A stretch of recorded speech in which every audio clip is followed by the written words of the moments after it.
Hey guys, how's it going? Today we've got another cool horn to look at. So today we're looking at a Leslie S5A. Now, you've seen this horn on the channel before, set up as an S5A with bronze tabbies.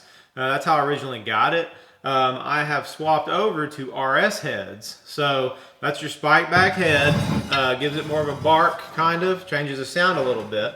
But as you can see, we've got RS heads on it now. So with the S5A, now this is not a true S5A, this is a reproduction. You have a 277, you have a 247, and then you have a 37, and then a 31 over here, and a 44. So that's kind of your bells.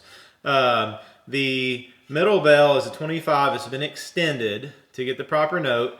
And then this bell is also a 25 that has been cut down just a little bit.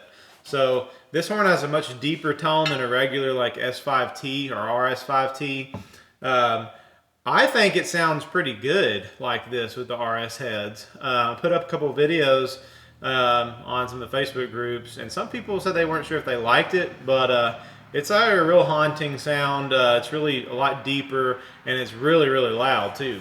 But anyway, I think it sounds pretty good. So I was gonna give this horn another paint job, but I actually, unfortunately, have traded this off, so that's why I'm going to go ahead and do this video with the paint scheme that's on it, because it's going to go to a new home.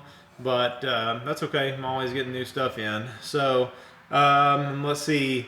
I didn't get the video done on top of the truck, looking at the horn with the GoPro.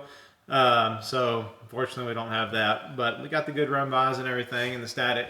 So anyway, y'all enjoy this, guys. This is a RS5A.